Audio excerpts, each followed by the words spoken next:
this time, we'll call to order the regular meeting of Common Council, September 3rd, 2024. Carrie, roll please. Alderperson Carpenter. Here. Essercon. Here. Gantz. Here. Hanson. Here. Coniger. Here. Ledvina. Here. P-Rock. Here. Quigley. Here. And Mayor Boyd.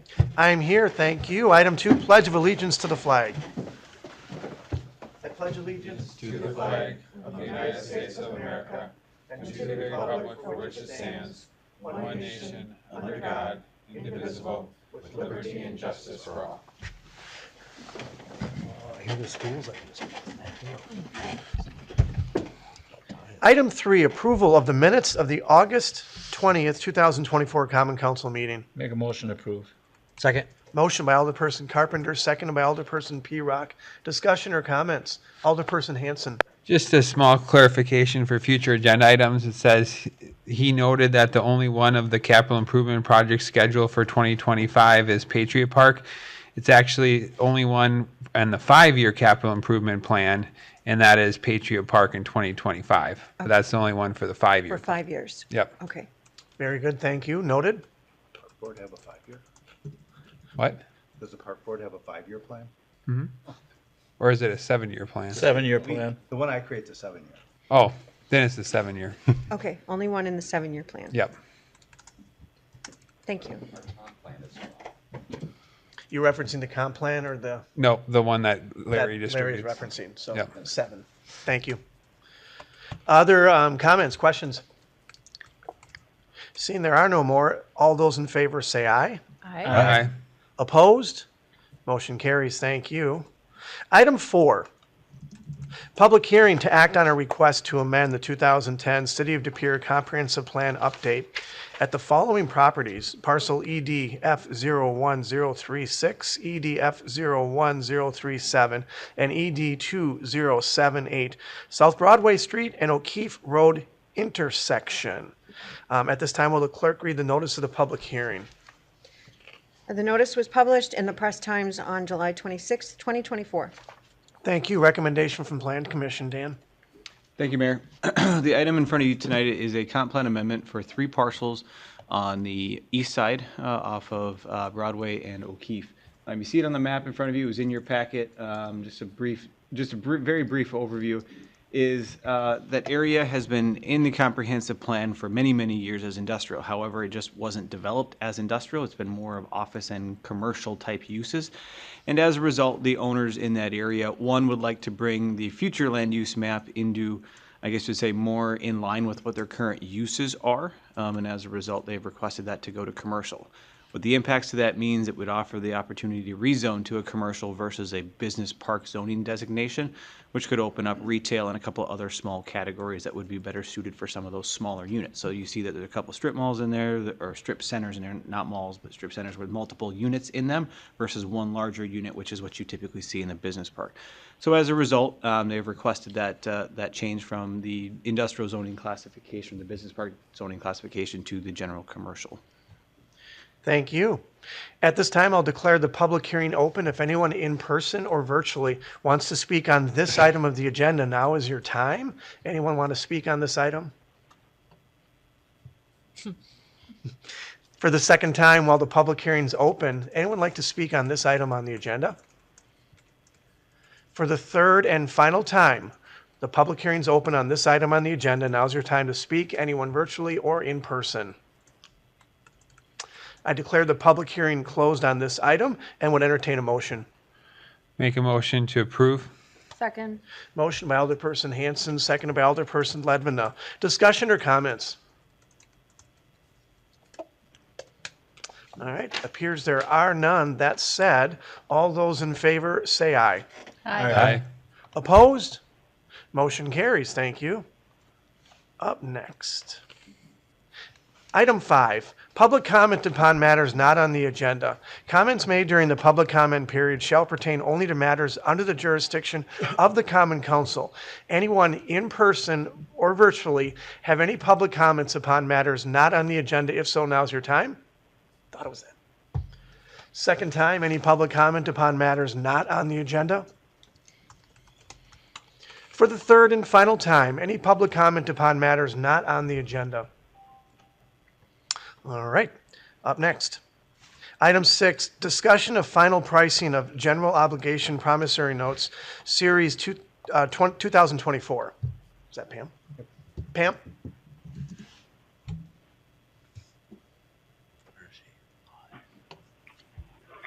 I just wanted to report back out on what our bond sale was. So this year we did things a little differently. Instead of having the resolutions come to our council meeting and approving the sale at that council meeting, we did a parameters resolution, which allowed us to go out to sale and be a little more flexible on it. So last week, Justin from Baird reached out to me and said, you know what, I think Wednesday is going to be the day to do it. So Wednesday we went out and he sold them, and it came in at a better rate, as mentioned in here, than he anticipated. So I just wanted to report back out.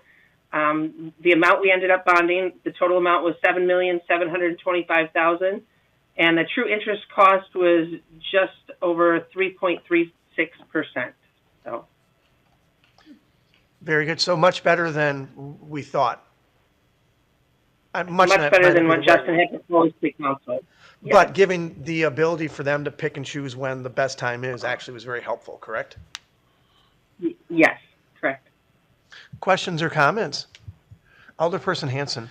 Are Moody's rating the AA2, that's the same as it's been, correct? Correct, that's consistent. So it was the same rating with no up or down grade listed. So everything, they were happy with what we've been doing. So Very good. Thank you. Other questions or comments? Again, well done, Pam, Baird, and Justin. That's very good news for the city. Thank you. thank you. Item 7, recommendation from the License Committee on an application for a Class B fermented malt beverage and Class C wine license for Pages and Pours, 417 Main Avenue, Suite 1, submitted by Pages and Pours LLC, agent Mark W. Hank, Green Bay, Wisconsin. We made a motion to approve under the conditions that Mark fills in his application properly, missed a box, and then once the police department approves them. I'll second. Motion by Alderperson Carpenter, seconded by Alderperson Gantz. Discussion or comments? Seeing there are none, all those in favor say aye.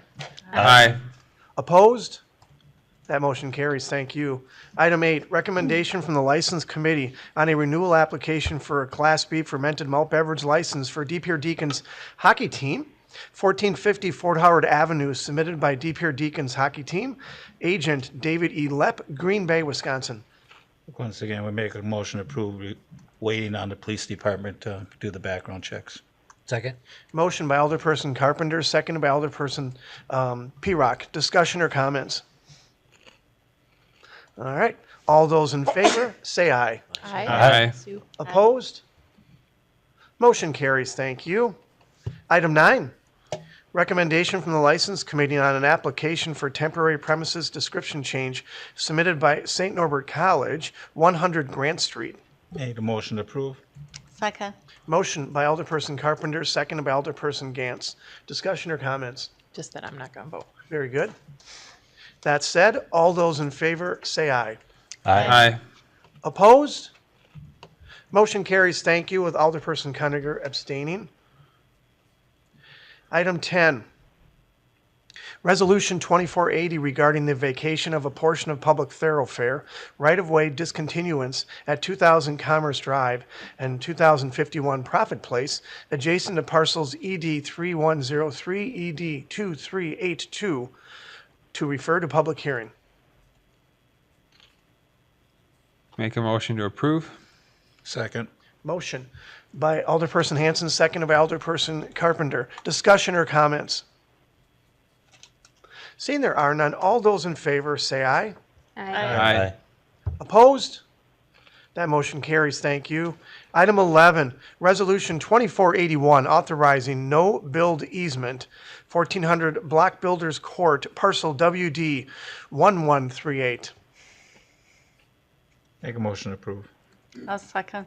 Motion by Alderperson Carpenter, seconded by Alderperson Gantz. Discussion or comments? Seeing there are none, all those in favor say aye. Aye.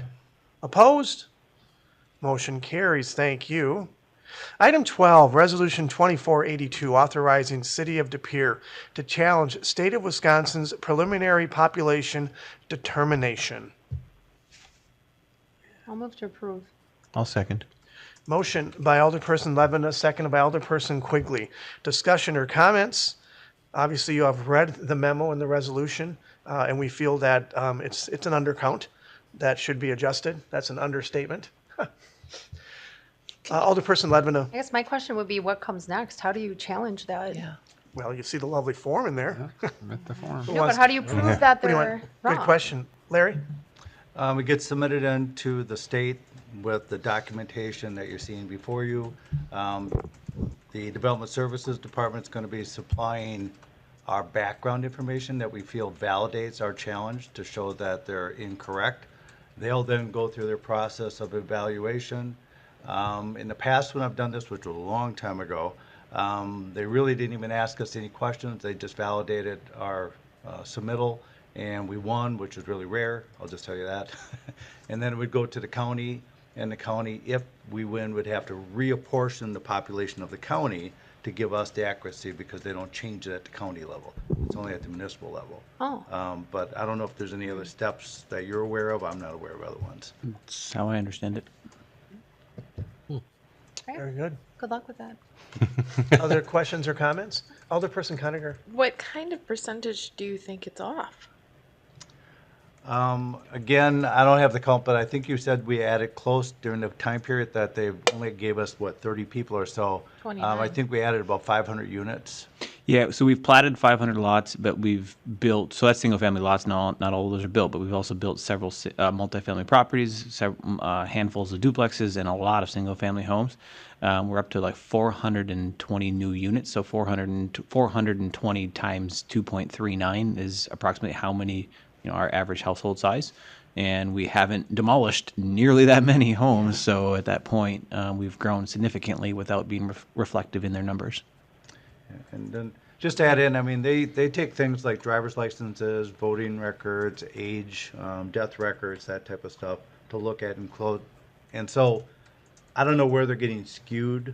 If it's just that we have fewer people getting driver's licenses, or, if we're having fewer people voting, or different things that are occurring that are skewing it in their mind. But we're going to try to point out that based on our, as Dan said, per capita per unit average, you can tell this is off. I mean, you can't add that many units unless you're wiping out big sections of the city to balance it, and we just haven't had that. And one more nuanced portion of that one is, if you look at our subdivisions, Scarlet Oaks, Garrity's Glen South, the Preserve, and a few others, they're not like their curvilinear 1 acre lot subdivisions with huge homes. They're approachable family-sized homes, which means the majority of the homes that are being built are those for the family sizes, and therefore we're not, we're even the 2.39 could potentially be lower than what's actually in there, but at least that's using our baseline of our population. So it's like I said, it's not like we're building the big lots that we used to 20 years ago. It's the 1,700 square feet to 2,400 square foot homes that are mostly used by 3 or 4 bedroom families. And okay, Oh, go ahead, Alderperson Conacher. is there a math or equation that ties to any kind of state appropriations or funds that come to cities based on population? Sure, Robert. They'll do different distributions. For example, your ARPA funding is distributed on a per capita basis. Periodically, they'll have various grants or things, and plus, you have to keep in mind the state has a very large surplus that they still haven't spent down, that somehow, some way, they're going to figure out to distribute. And the likelihood of them using population for some of that is quite high. So we really want to try to get the population up to where we think it should be before additional funds are distributed that may use population as a formula.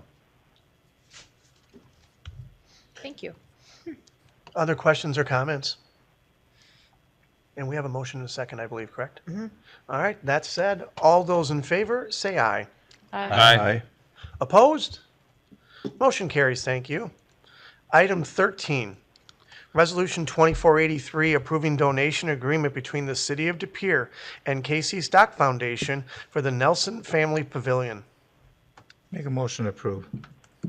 I'll second. Motion by Alderperson Carpenter, seconded by Alderperson Gantz. Discussion or comments? It should be noted, I know Marty's here, that it is for $100,000 and for naming rights for the patio. And we're technically still not done yet. We have a meeting on Monday with an organization to hopefully solicit more money. Not from KC Stock. That one would be done if you approve it. Questions or comments? Alderperson Hanson. Given that the second half of the 100,000, the other 50 is coming in 2027, actually the first half is 26, is that just going to pay down bonding that we might do to cover the remaining amount? The answer is yes. Okay. Other questions or comments? Other than a big thank you to the KC Stock Foundation, obviously. Very generous. Well done, Marty. That said, all those in favor, say aye. Aye. Opposed? Motion carries. Thank you. Up next, item 14, future agenda items. Does anyone have anything? That was kind of a hand up.